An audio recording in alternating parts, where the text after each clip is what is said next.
টাকা বাঁচালে আপনি গরিবই থেকে যাবেন। কি বিশ্বাস হচ্ছে না? এটাই চরম অবিশ্বাস্য সত্য। এই ভিডিওতে পুরো বিস্তারিত বলবো আমি। পাশাপাশি আপনি জানবেন কিভাবে টাকা বাঁচানোর ফাঁদ থেকে বের হয়ে ধনী একটা লাইফস্টাইল পাবেন। কিন্তু সাবধান, এই কথাগুলো আপনার ইগোতে আঘাত করতে পারে। শক্ত হয়ে বসুন, শুরু করছি। একটা দৃশ্য কল্পনা করুন।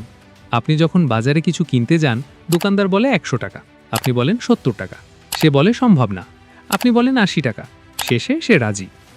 আপনি বাসায় ফিরলেন বুক ফুলিয়ে, সবাইকে বললেন দেখছো 20 টাকা বাঁচিয়েছি।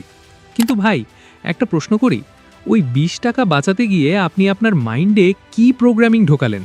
আপনি নিজেকে বোঝালেন আমার কাছে কম আছে, আমাকে টাকা বাঁচাতে হবে, লড়তে হবে।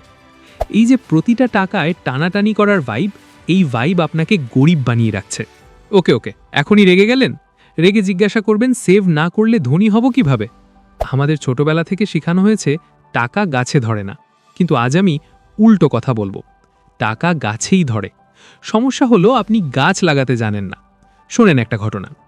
আমাদের এলাকায় একজন লোক ছিল, রাস্তায় বের হলেই খুচরো টাকা পকেটে রাখত, রিকশাওয়ালাকে 5-10 টাকা বেশি দিত, কোনো বাচ্চা দেখলে চকলেট কিনে দিত। আমি ভাবতাম এই লোক পাগল নাকি, এত কষ্টের টাকা এভাবে মানুষকে দেয়। আজ বুঝি লোকটা পাগল না, লোকটা স্বাধীন ছিল। তার কাছে টাকা কখনো কম পড়েনি, তার সন্তানরা ভালো জায়গায় গেছে। লোকটা শেষ দিন পর্যন্ত রাজা হয়ে বেঁচেছে। কেন জানেন? কারণ সে কখনো টাকাকে মালিক বানায়নি, সে টাকাকে গোলাম বানিয়েছে। এখন এখানে একটা টুইস্ট আছে। ধনী মানুষরা ধনী হয় কারণ তারা বিল দেখে টেনশন করে না। এই রকম শক্ত মাইন্ডসেট তাদের মধ্যে আছে। টাকা হলো পানি, মুঠো করে চেপে ধরলে বের হয়ে যাবে, হাত খুলে দিলে শান্ত হয়ে থাকবে।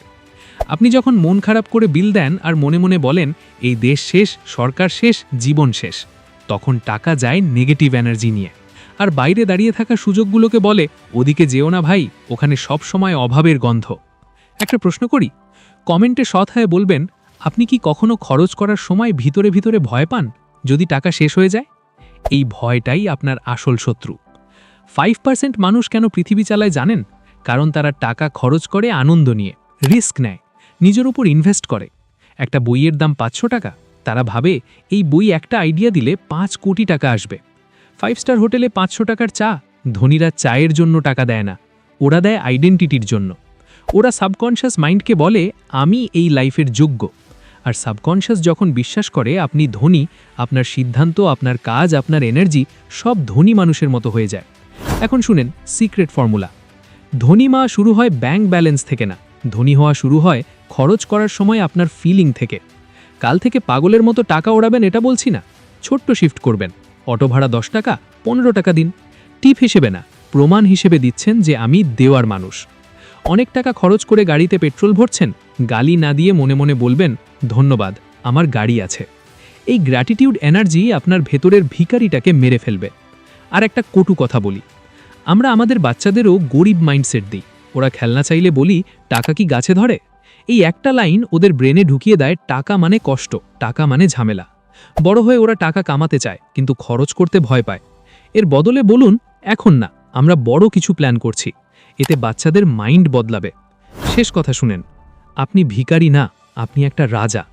মাথায় রাখবেন যেদিন খরচ করার সময় আপনার বুক কাঁপা বন্ধ হবে, সেদিনই আপনার আয় বাড়া শুরু হবে।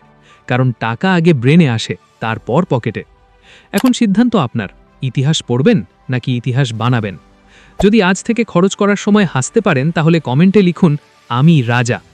ভিডিওটা যদি আপনার চোখ খুলে দেয় তাহলে লাইক দিন, শেয়ার করুন সেই বন্ধুর সাথে যে সবসময় বলে টাকা শেষ, আর সাবস্ক্রাইব করে পাশে থাকেন, কারণ সামনে আমরা আপনার ব্রেনের সেই লুকোনো প্রোগ্রামিংগুলো একে একে ভেঙে ফেলব যেগুলো আপনাকে ধনী হতে দিচ্ছে না।